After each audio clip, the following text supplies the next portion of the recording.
땅에서 하나님 앞에 서 있는 두 감람나무와 두 등잔대, 이것은 모두가 알고 있는 사실과 같이 두 증인에 대한 이야기입니다. 그리고 이 두 증인에 대한 이야기가 구약 성경에 미리 기록되어 있습니다. 요한계시록을 보면 다 구약의 언어로 구약 성경에 나와 있는 글들로 요한계시록이 기록되어 있는데, 그 두 증인 이야기가 똑같이 스가랴서 4장 2절에서 3절 말씀에 기록되어 있습니다. 제가 읽어보겠습니다. 그가 내게 묻되 네가 무엇을 보느냐? 내가 대답하되 내가 보니 순금 등잔대가 있는데 그 위에는 기름 그릇이 있고 또 그 기름 그릇 위에 7 등잔이 있으며 그 기름 그릇 위에 있는 등잔을 위해서 7 관이 있고 그 등잔대 곁에 두 감람나무가 있는데 하나는 그 기름 그릇 오른쪽에 있고 하나는 그 왼쪽에 있나이다 하고 이렇게 기록되어 있습니다. 다시 그에게 물어 이르되 금기름을 흘리는 두 금관 옆에 있는 이 감람나무 두 가지는 무슨 뜻이니까 하니 이르되 이는 기름 부음 받은 자 둘이니 온 세상의 주 앞에 서 있는 자니라 하더라.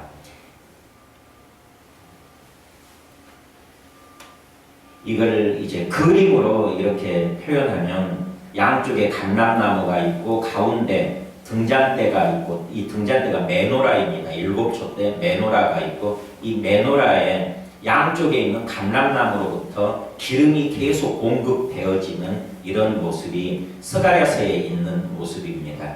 이걸 스가랴서에 나와 있는 그 이야기를 그림으로 이런 식으로 표현합니다. 여러 사람이 표현한 그림입니다. 이렇게도 표현하는데 마찬가지로 양쪽에 감람나무가 있고 가운데 등잔대가 있고 등잔대로 금관이 감람나무와 등잔대가 연결되어 있어서 기름이 계속 감람나무로부터 이 등잔대에 공급되는 그런 모습입니다.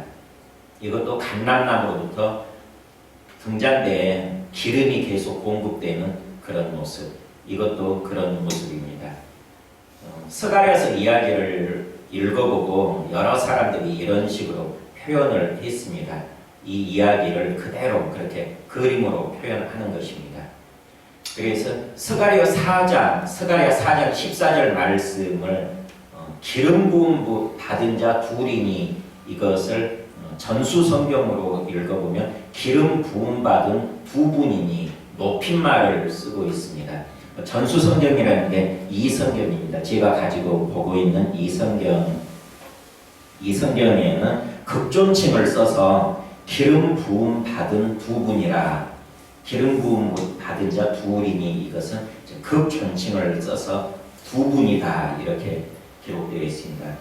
기름 부음 받은 두 분인데 온 세상의 대주제야, 그러니까 하나님 앞에 모셔 섰는 자들이라 하더라.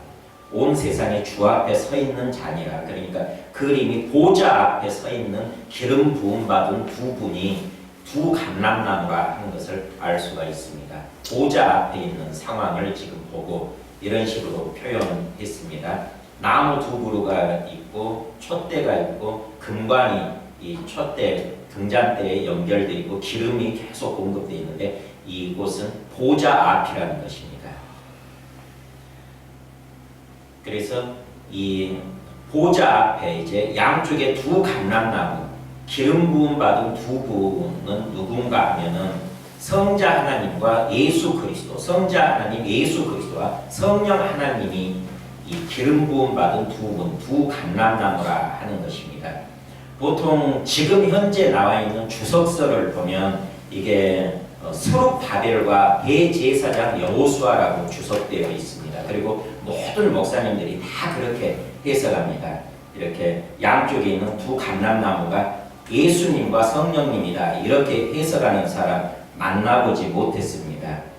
모든 목사님들이, 그러니까 주석을 하고 스룹바벨과 대제사장이라 이렇게 주석을 하고 모든 목사님들이 스가랴서 이 부분을 설교할 때, 강의할 때는 항상 스룹바벨과 대제사장 여호수아가 두 감람나무다 이렇게 주석을 하는데, 이 시간에 이제 이 박정석 목사만 양쪽에 있는 두 감람나무는 성자 하나님과 성령 하나님이다 예수 그리스도와 성령 하나님이 양쪽에 있는 두 감람나무다. 이렇게 지금 해석하는 것입니다.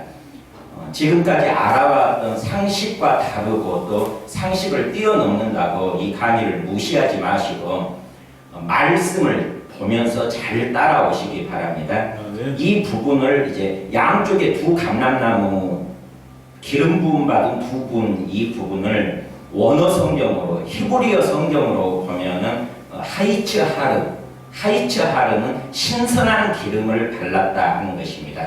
그리고 아들들이니 복수로 베네에서 아들들이니 그래서 신선한 기름을 바른 아들들이다. 히브리어 성경에는 이렇게 기록되어 있습니다. 개역 개정 성경이나 한글 성경에는 이런 부분이 나타나 있지 않는데 원어 성경으로 히브리어 성경으로 보면은 신선한 기름을 바른 아들들이다. 그래서 신선한 기름을 누구한테 바르는가 하면 예수 그리스도에게 바릅니다. 시편 92편 10절. 그러나 주께서 내 뿔을 들소의 뿔같이 높이셨으며 내게 신선한 기름을 부으셨나이다. 예수 그리스도에 대한 이야기입니다. 그래서 신선한 기름과 관계된 것은 예수 그리스도와 성령 하나님과 관계된 이야기이지 결코 어떤 한 사람에 대한 이야기가 아닙니다. 그래서 기름 부음 받은 두 분, 극존칭으로 두 분이라 한 이분들은 예수 그리스도와 성령 하나님이 양쪽에 있는 감람나무, 두 감람나무라 하는 것입니다. 욥기서에 나와 있는 하나님의 아들들이 나오는데 하루는 하나님의 아들들이 와서 여호와 앞에 섰고 사탄도 그들 가운데 온지라. 이 욥기서 1장 6절 그리고 다른 곳에 나온 하나님의 아들들 이건 천사들을 말하는 것이 아니라 예수님과 성령님을 하나님의 아들들이라 했습니다. 히브리서 1장 5절에 하나님께서 어느 때에 천사 중 누구에게 너는 내 아들이라 오늘 내가 너를 낳았다 하셨으며 또 다시 나는 그에게 아버지가 되고 그는 내게 아들이 되리라 하셨느냐. 이렇게 천사들에게는 하나님께서 절대로 어느 때도 아들이라고 칭한 적이 없다고 히브리서 1장 5절에 말씀하고 있습니다. 그래서 욥기서에 나온 하나님의 아들들은 성자 하나님과 성령 하나님이 하나님의 아들들입니다. 이 하나님의 아들들에 대한 이야기는 또 한 강의 타임을 잡아야 자세하게 설명할 수가 있습니다. 이것도 설명할 부분이 많이 있는데 그래서 지금 이 아들들이니 베네 신선한 기름을 바른 아들들이니 이 아들들도 성령 하나님과 성자 하나님 예수 그리스도와 성령 하나님을 지칭하는 그런 대명사로 아들들이니 이렇게 기록되어 있다는 사실입니다. 보좌 앞에 있는 하나님의 아들들, 보좌 앞에 서 있는 하나님의 아들들이 예수님과 성령님 두 감람나무의 정체입니다. 그리고 욥기서에도 그 보좌 앞에 서 있는 여호와 앞에 섰고 그 보좌 앞에 서 있는 하나님의 아들들, 스가랴서와 욥기서에 나와 있는 하나님의 아들들의 배경인 것 같습니다. 보좌 앞에 서 있는 하나님의 아들들, 예수님과 성령님을 가리킵니다. 기름 부음 받은 두 분이니 했는데 예수님이 기름 부음을 받은 분입니다. 예수님이 다니엘서 9장 24절에도 예수님께서 기름 부음을 받으리라 이렇게 예언되어 있고 성령님께서도 기름 부음과 관계된 분입니다. 요한일서 2장 27절에도 성령님을 지칭할 때 기름 부음이 너희 안에 거하나니 성령님이 믿는 자들 안에 거하는데 그분을 기름 부음이라고 이렇게 표현하고 있습니다. 그래서 기름 부음 받은 두 분 이것은 성령님과 예수 그리스도가 기름 부음을 받은 두 분 그리고 신선한 기름 부음을 받은 아들들이니 이렇게 원어 성경으로 보면 그렇게 나타나 있어서 모든 주석과는 달리 여기에 스가랴서에 나와 있는 그 감람나무 양쪽에 있는 보좌 앞에 있는 양쪽 감람나무가 곧 예수님과 성령님을 가리킨다는 사실입니다. 보좌 앞에 성령 하나님과 성자 하나님이 계시고 교회가 성자 하나님과 성령 하나님으로부터 기름 공급을 받고 있는 모습. 그러니까 이 양쪽 감람나무로부터 금관이 연결되어 있는 등잔대, 일곱 촛대가 있고 그 일곱 촛대는 교회인데 그 교회가 이제 성자 하나님과 성령 하나님으로부터 계속 기름 공급을 받고 있는 것입니다. 보좌 앞이라 하는 것은 보좌 우편과 같은 의미다 했습니다. 시편 16편 8절에 내가 여호와를 항상 내 앞에 모시며 그가 나의 오른쪽에 계심으로 내가 흔들리지 아니하리로다. 이 말씀에도 내 앞에 모시며 그리고 나의 오른쪽에 계심으로 앞이라는 말과 오른쪽이라는 말이 동의어입니다. 구약 성경에 그런 말씀이 다 있습니다. 오른쪽이라는 말 그리고 앞이라는 말 그리고 밝음을 뜻하는 말 다 같은 의미로 되어 있습니다. 밝다, 오른쪽이다, 그리고 앞에 있다. 반대로 왼쪽, 뒤, 어두움 이런 것들이 또 같은 의미로 성경이 기록되어 있습니다. 그래서 예수님께서 하나님 보좌 우편에 계신다 하는 말과 하나님 보좌 앞에 계신다 하는 말이 같은 말입니다. 앞이라는 말과 오른쪽이라는 말이 동의어로 이렇게 성경에는 쓰여지고 있다는 사실을 알아야 합니다. 그래서 보좌 앞에 성자 하나님과 성령 하나님이 계시는데 그 성자 하나님과 성령 하나님이 교회에 기름을 계속 공급하여 주시는 모습, 그것이 스가랴서에 나와 있는 그 그림의 모습이다 하는 것입니다. 이런 장면이 이제 요한계시록에 그대로 나옵니다. 그래서 스가랴서와 요한계시록의 장면은 영적 세계로 하늘에 있는 장면인데 요한계시록 4장 5절에 보면은 보좌 앞에 모습이 있습니다. 보좌로부터 번개와 음성과 우레소리가 나고 보좌 앞이라는 것은 보좌 오른편에 보좌 앞에 같은 말이가 있습니다. 현 등불 일곱이 있으니 일곱 촛대 메노라 똑같은 말입니다. 스가랴서에 나와 있는 그것과 같습니다. 이는 하나님의 일곱 영이라.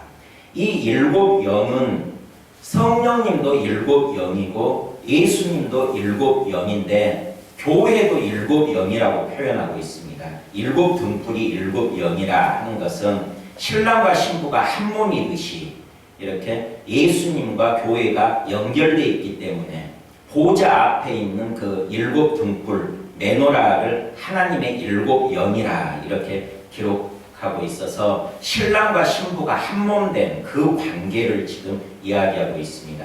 그래서 스가랴서에서 보였던 그 모습이 사도 요한이 본 모습과 일맥상통합니다. 똑같습니다. 스가랴서에 나와 있는 모습과 요한계시록 4장에서 사도 요한이 보좌 앞에 일곱 등불이 있는데 그것은 일곱 영이라 하는 말씀과 똑같은 모습입니다. 사도 요한이 보았던 그 장면과 스가랴 선지자가 봤던 장면이 같은 장면을 본 것입니다. 보좌 앞에 일곱 등불, 일곱 촛대 메노라는 교회라고 요한계시록 1장 20절에 말씀했습니다. 네가 본 것은 내 오른손에 일곱 별의 비밀과 또 일곱 금촛대라. 일곱 별은 일곱 교회의 사자요 일곱 촛대는 일곱 교회니라.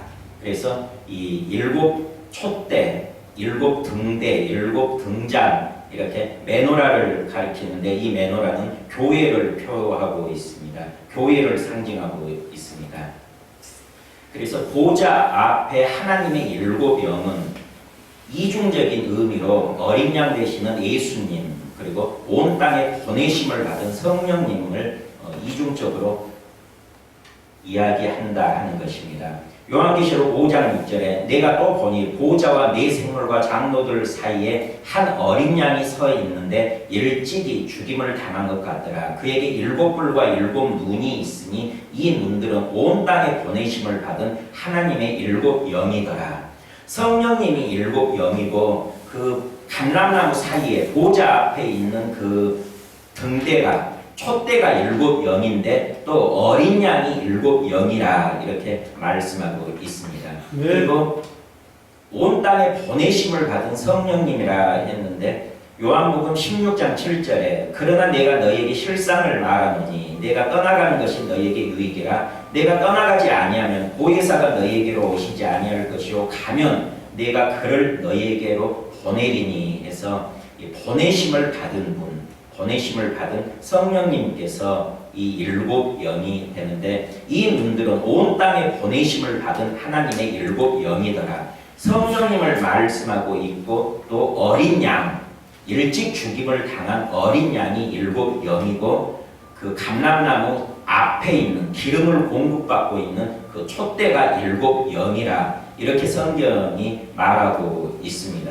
그래서 성령님과 예수님과 이 교회를 하나로 묶고 있습니다. 근관이 연결되어 있기 때문에 연결된 상태이기 때문에 스가랴서 아까 그림을 상상하고 떠올려봐도 근관이 이렇게 연결되어 있습니다. 두 감람나무와 근관이 연결되어 있고 앞에 그 일곱 촛대가 놓여져 있어서 일체로 되어 있습니다. 그래서 성령님, 예수님 그리고 일곱 촛대도 일곱 영이라 그렇게 말하고 있습니다. 촛대를 일곱 영이라는 건 아까 요한계시록에서 그렇게 앞에 있는 촛대가 일곱 영이라 말하는 것을 보았습니다. 이렇게 하늘에 보좌 앞에 그런 모습이 있는데 그것이 그대로 땅에서도 재현되고 있습니다. 그래서 히브리서 8장 5절에 그들이 섬기는 것은 하늘에 있는 것의 모형과 그림자라 모세가 장막을 지으려 할 때 지시하심을 얻은 것 같으니 이르시되 산과 모든 것을 산에서 내게 보이던 본을 따라 지으라 하셨느니라. 이 말씀을 보면은 하늘에 있는 것이 땅에서 모형과 그림자고 그대로 있다는 것입니다. 하늘에 성전이 있으니 땅에도 성전을 지어서 하늘에 있는 것과 땅에 있는 것을 통일시켰습니다. 땅에서 두 감람나무로부터 기름 공급을 받고 있는 교회를 두 증인이라고 하는데 개역 개정은 그들은 이 땅에 주 앞에 서 있는 두 감람나무와 두 촛대니 이렇게 기록되어 있고 전수성경은 이들은 땅에서 하나님 앞에 서 있는 두 감람나무와 두 등잔대니 이렇게 기록되어 있습니다. 그래서 전수성경의 요한계시록 11장 4절에 땅에서 이 말을 보면은 땅에서 이 모습이 있다는 것은 하늘에서도 이 모습이 있다는 것입니다. 그래서 하늘의 모습과 땅의 모습이 동일하게 있다는 것을 성경에서 기록하고 있습니다.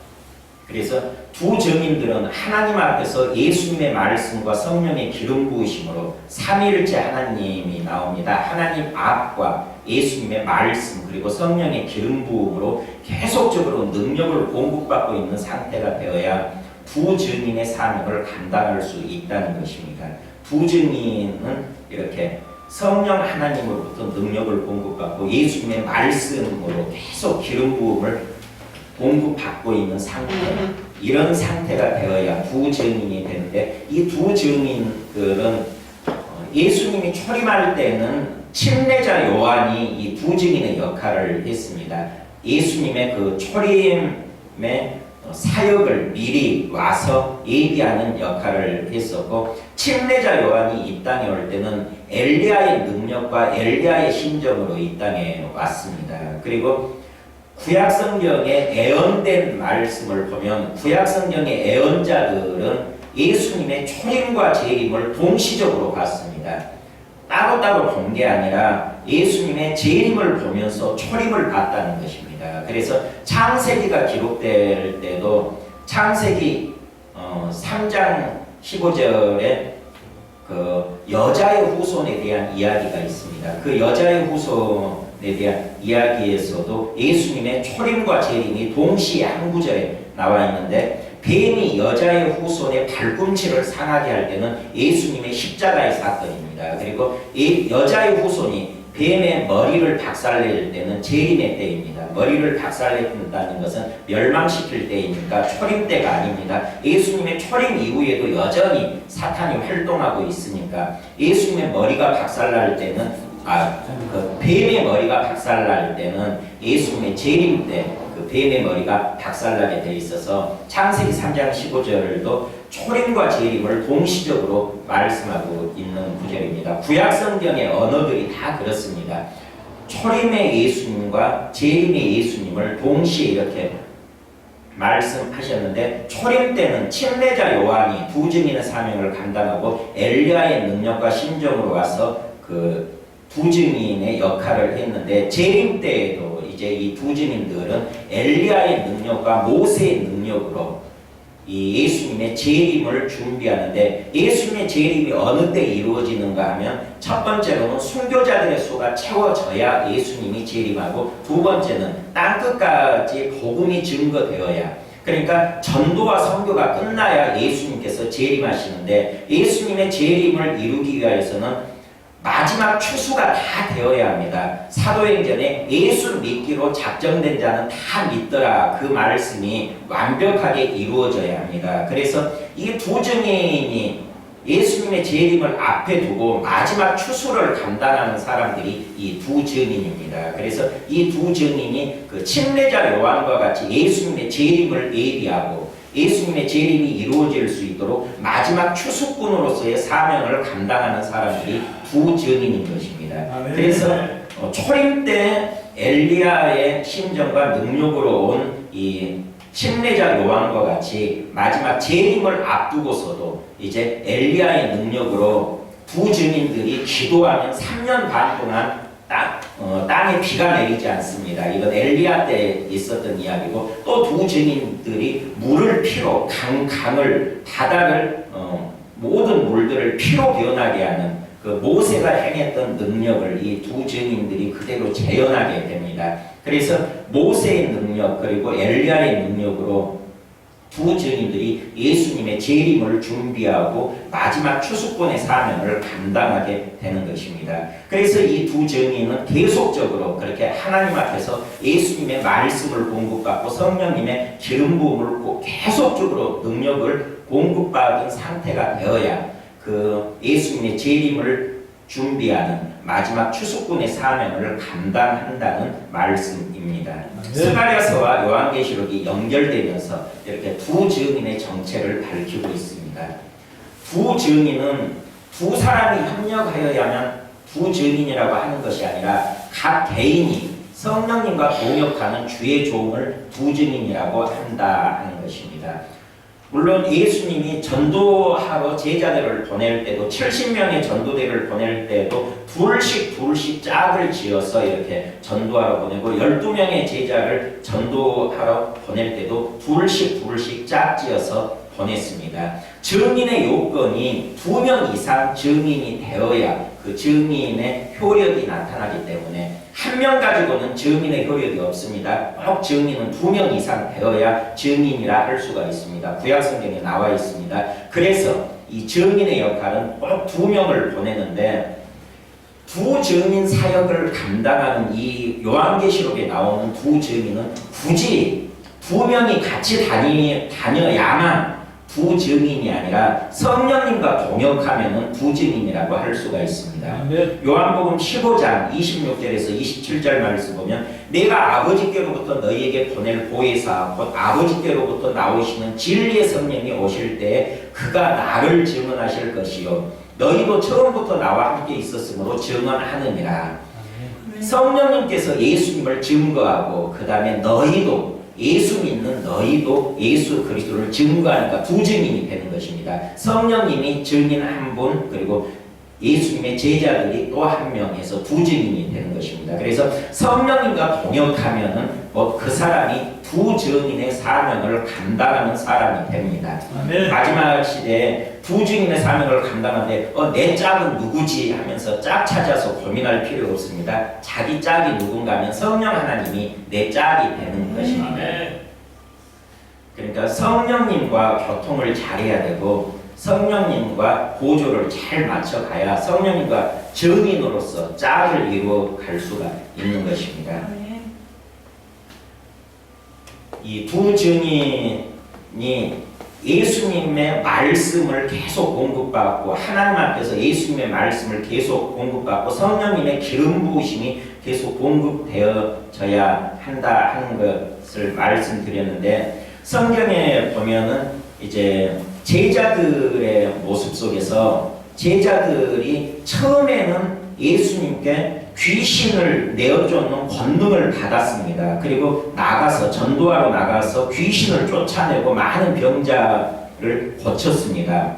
마가복음 6장 7절에서는 권능을 받고 마가복음 6장 12절에서 13절에서는 나가서 진짜 귀신을 쫓아내고 많은 병자를 고쳤습니다. 그런데 마가복음 6장에서 이런 능력을 행한 제자들이 마가복음 9장에 와서 이제 변화산 사건이 있는데 예수님과 세 명의 제자가 베드로와 요한과 야고보가 예수님을 따라 변화산으로 올라갔습니다. 그리고 산 아래는 9명의 제자가 있었는데 예수님은 세 명의 제자와 함께 변화산에 올라가 있고 9명의 제자가 산 아래에서 머물고 있을 때 한 사람이 자기 아들을 데리고 나와서 내 아들에게 붙은 귀신 좀 쫓아내달라고 그렇게 데려왔습니다. 그런데 그 귀신 들린 아이를 제자들은 쫓아내지 못하였다. 그들은 능히 하지 못하더이다 했습니다. 그러니까 예수님께서 그 제자들을 꾸짖습니다. 믿음이 없는 세대여, 내가 얼마나 너희와 함께 있으며 얼마나 너희에게 참으리요. 그를 내게로 데려오라 하시매 데려오니까 예수님께서 그 귀신을 쫓아내 주었습니다. 그리고 제자들이 이제 궁금합니다. 아니 분명히 우리도 귀신을 제어하는 능력을 받았었고 전도하러 나가서 귀신을 쫓아냈는데 왜 우리는 안 됐지 궁금해서 예수님께 물어봅니다. 집에 들어가시며 제자들이 조용히 묻자오되 우리는 어찌하여 능히 그 귀신을 쫓아내지 못하였나이까 이르시되 기도 외에 다른 것으로는 이런 종류가 나갈 수 없느니라 하시니라. 예수님께서 그 원인을 기도가 없었기 때문에 기도하지 않았기 때문에 그리고 믿음이 없는 세대여 이것은 믿음이 없었기 때문에 산 아래 변화산 아래에 있던 9명의 제자들이 귀신을 못 쫓아냈다 하는 것입니다. 여기에서 이제 그 기름 부음의 원리가 나옵니다. 기름 부음은 두 증인의 사역을 감당하는 두 증인들은 계속적으로 그 금관이 성령 하나님과 성자 예수님에게 금관이 연결되어 있어서 스가랴서 이야기입니다. 금관이 연결되어 있어서 기름을 계속 공급받고 있는 상태가 되어야 두 증인 사명을 감당할 수 있다 했습니다. 제자들이 귀신을 쫓아낼 수 있는 것도 계속 이렇게 믿음을 잃어버리지 아니하고 기도를 통하여서 하나님과 교통하고 있는 상태가 되어야지 능력이 사라지지 아니하고 계속 기름 공급을 받고 언제든지 귀신을 쫓아낼 수 있는 것입니다. 그러니까 마가복음 6장에서 이미 제자들은 귀신을 제어하는 권능을 받았었지만 예수님이 세 명의 제자와 함께 변화산으로 올라갔을 때 변화산 아래에 있는 이 9명의 제자들은 믿음이 상실되었고 기도가 끊어진 상태였다는 사실입니다. 왜 그렇습니까? 아마 세 명의 제자만 데리고 올라가니까 질투가 났었고 원망도 났었고 불평도 났을 것입니다. 우리는 제자 아닌가? 왜 우리는 안 데려가고 세 명만 데리고 가? 하면서 아마 산 아래에서 투덜투덜하고 있었을 것입니다. 그런 상황이 곧 믿음을 없애는 상황이요 기도가 막히는 상황입니다. 원망하고 불평할 때 제자들이 산 아래에서 예수님 다녀오세요 하면서 열심히 기도하고 있었다면 능히 귀신을 쫓아낼 수 있었을 것인데 그 9명의 제자들은 기도가 멈춰 있었고 믿음이 상실된 상태에서 갑자기 또 귀신 들린 그 아이를 아버지가 데리고 와서 귀신 쫓아내달라고 하는데 분명히 전에 귀신을 쫓았는데 하면서 쫓아보려고 하지만 귀신들이 그 제자들의 말을 듣지를 않습니다. 이유는 기도 외에 다른 것으로는 이런 종류가 나갈 수 없느니라. 이 기름 부음이라는 것은 이렇게 연속적으로 계속적으로 성령님의 능력이 우리에게 부어져야만 능력이 나타날 수 있는 것이지 한 번 능력을 받았다고 그것이 지속적으로 능력이 계속 나타나는 것이 아니라는 것입니다. 그러니까 성령님이 우리를 들어 쓰실 때는 성령님의 능력이 우리에게 흘러가는 통로로 우리를 사용하는 것이지 우리가 성령님의 능력을 쌓아두는 창고가 아니라는 사실입니다. 아멘. 능력이 쌓여서 성령님의 능력이 나를 통하여 나타나는 것이 아니라 내가 성령님과 교통하고 있고 내가 성령님과 연결되어 있기만 하면 그 두 감람나무에서 금관이 연결되어서 기름이 계속 공급되고 있기만 하면 예수님의 말씀이 계속 공급되고 성령님의 기름 부으심이 계속 내게 공급되고 있을 때 그때 나를 통하여서 성령님의 능력이 나타난다는 것입니다. 아멘. 베드로가 물 위를 걸었을 때도 마찬가지입니다. 분명히 베드로는 나를 명하사 물 위로 오라 하소서 하니 오라 하시니 베드로가 배에서 내려 물 위로 걸어서 예수께로 가되 물 위를 걸었습니다. 엄청난 능력입니다. 보통 사람으로는 할 수 없는 능력을 베드로가 경험했고 보여주었습니다. 물 위를 걷는 능력을 보여주었습니다. 그러나 베드로가 곧바로 예수님에게서 시선이 돌려져서 풍랑을 바라볼 때, 바람을 바라볼 때 물속으로 빠져들어갑니다. 물 위를 걷는 능력이 즉시 베드로에게서 떠나가 버리는 것입니다. 계속적으로 성령님과 교통하고 예수님과 교통하는 가운데 능력이 공급되는 것이지, 예수님에게서 시선을 떼버리고 하나님에게서 시선을 떼서 세상 바라보는 순간에 믿음은 사라지고 성령님의 능력도 제자들에게서 떠나가 버리고 만다는 것입니다. 베드로가 물 위를 계속 걸을 수 있는 비결은 연속적으로 예수님을 바라보고 물 위에 걷고 계시는 예수님을 보면서 나도 할 수 있어. 나도 예수님의 말씀을 들었으니까, 예수님이 오라 하셨으니까 그 말씀을 의지하여서 말씀의 능력으로 나도 할 수 있어 하면서 믿음을 가지고 믿음을 소유하고 믿음을 보존하고 있는 상태에서만 베드로는 계속적으로 물 위를 걸을 수 있었습니다. 그러나 그런 믿음이 보존되지 아니하고 사라져버리는 순간 능력도 빠져나가 버리는 것입니다. 그래서 기름 부으심이란 이렇게 계속적으로 공급되는 것이 중요합니다.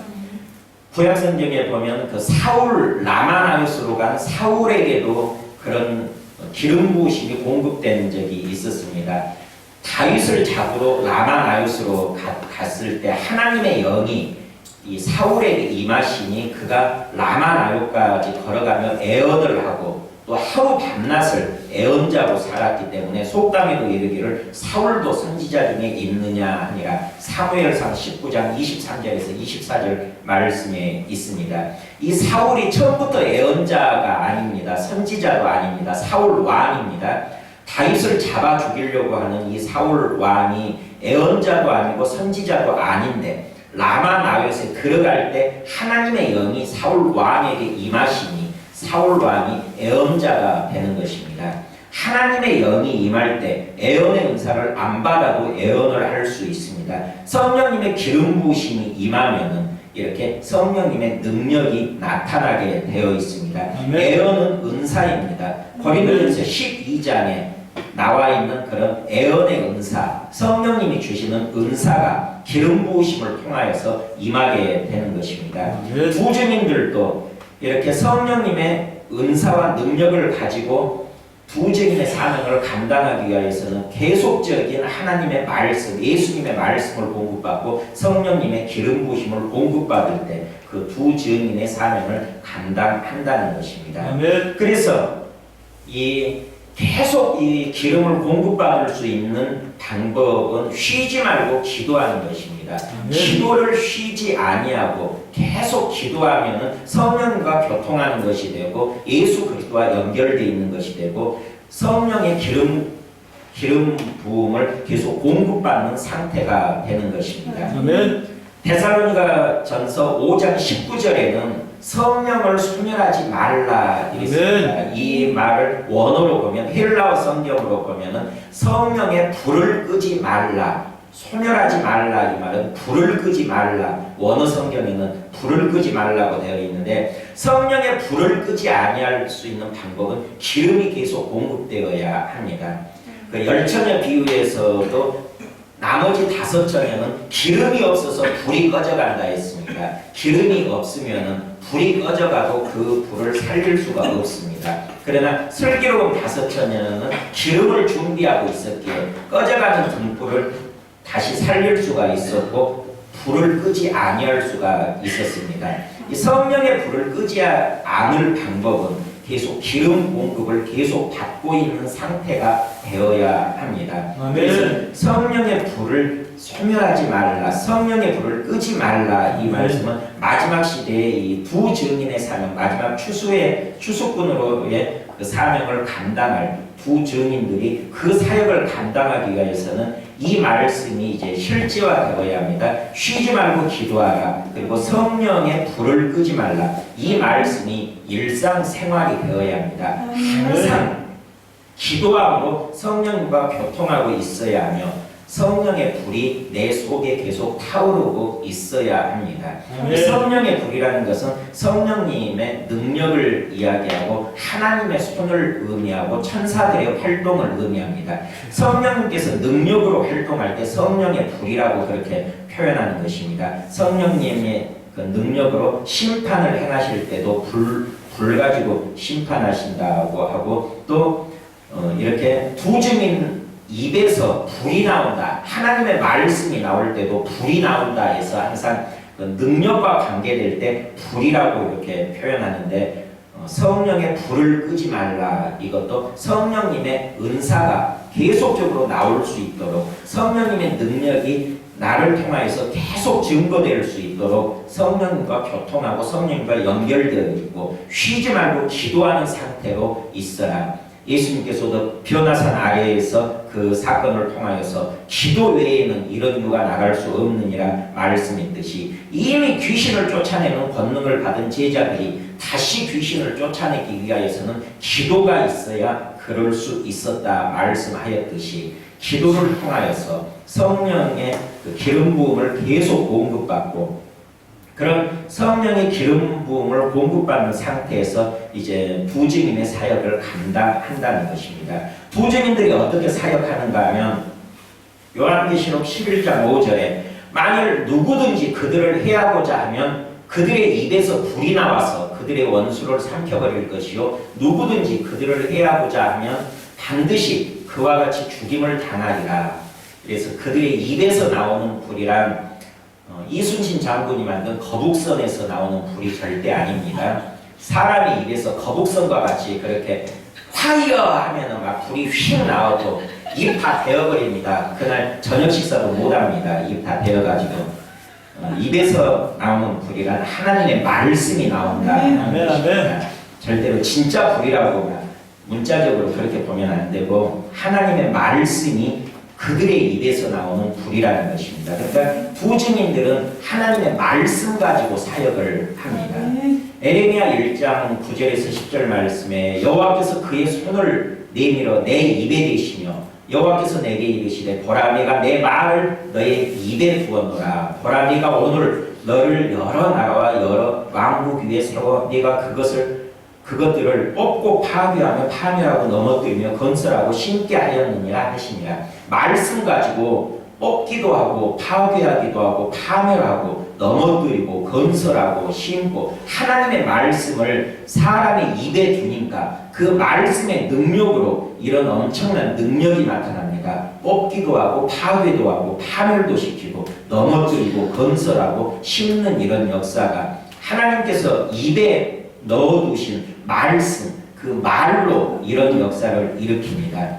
에레미야 5장 14절에 그러므로 만군의 하나님 여호와께서 이와 같이 말씀하시니라. 너희가 이 말을 하였은즉 볼지어다. 내가 너의 입에 있는 나의 말을 불이 되게 하고 이 백성을 나무가 되게 하여 불사리리라. 여기에서 그 부증인 입에서 나오는 불의 정체가 여기에 나와 있습니다.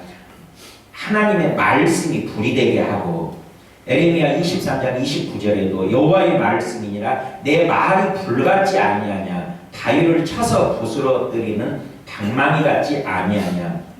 이렇게 말씀은 물질 세계를 움직일 수가 있고 이 말씀은 불과 같이 능력으로 나갈 수가 있고 이 말씀은 파괴도 하고 파멸도 시키고 넘어뜨리기도 하며 또 건설하기도 하고 심기도 하는 이런 엄청난 능력이 있다는 것입니다.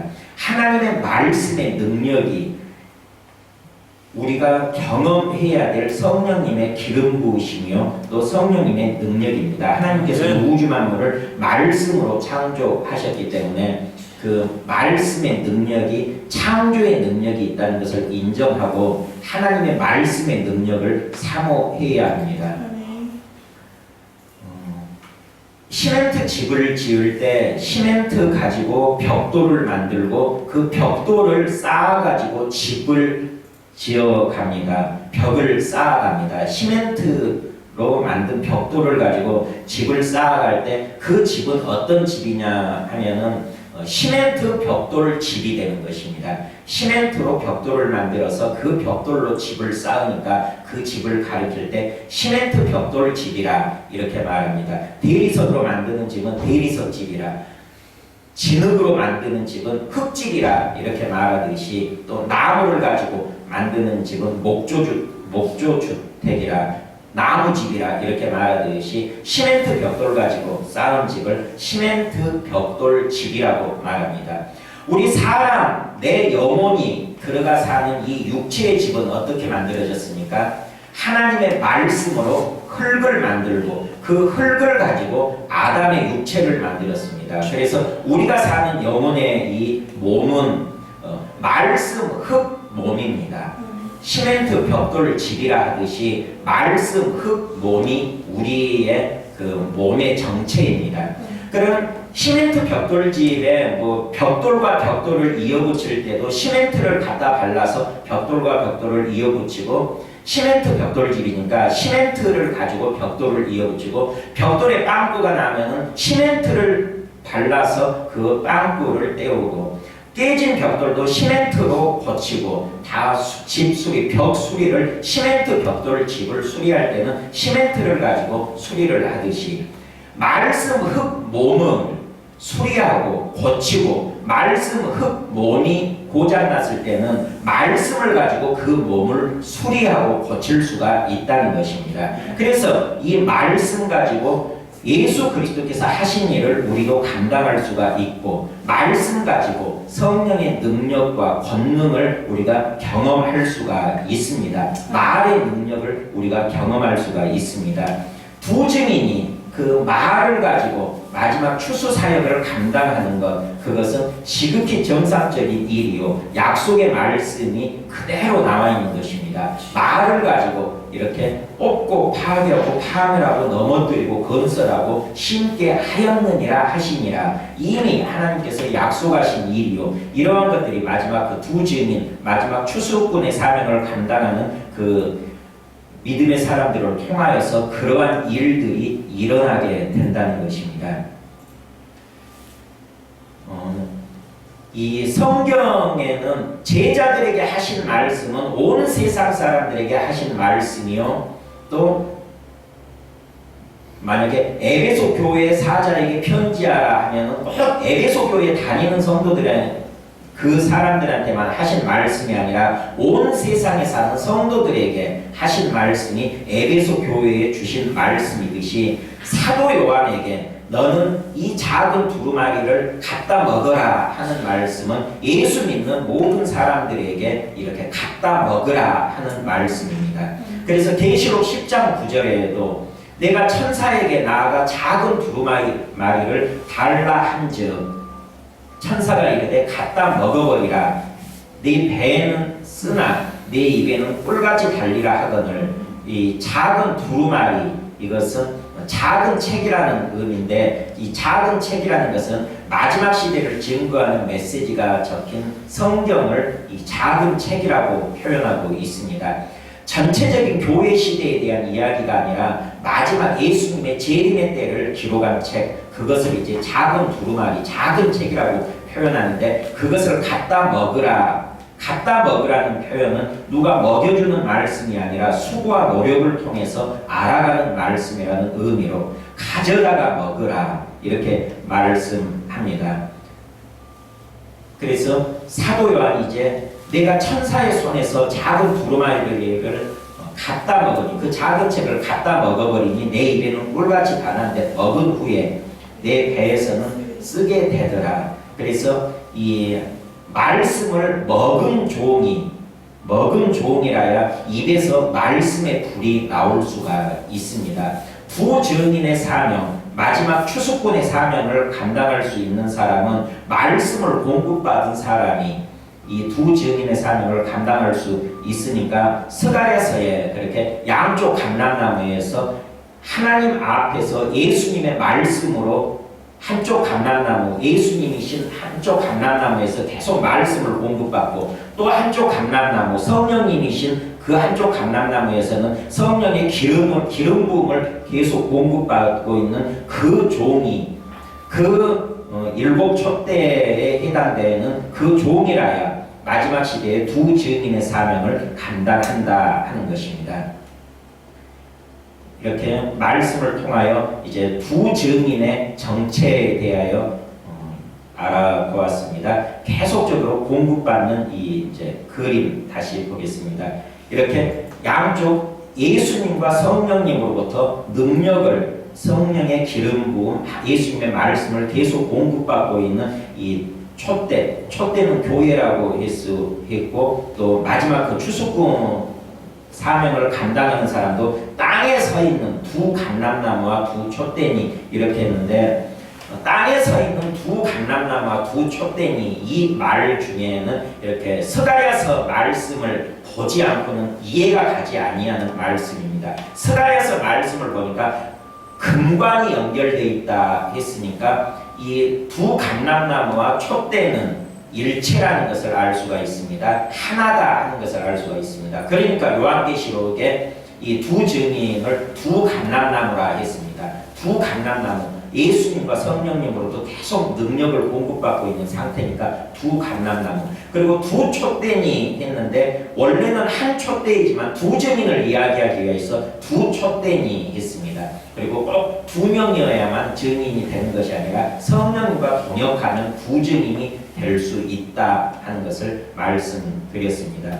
이렇게 말씀의 능력으로 이제 마지막 시대에 역사하게 되는데 그런 말씀의 능력은 지금도 이루어지고 있습니다. 보신 분 보셨겠지만 다시 한번 제가 그 말 가지고만 이 치유 사역을 하는 모습을 보여드리겠습니다.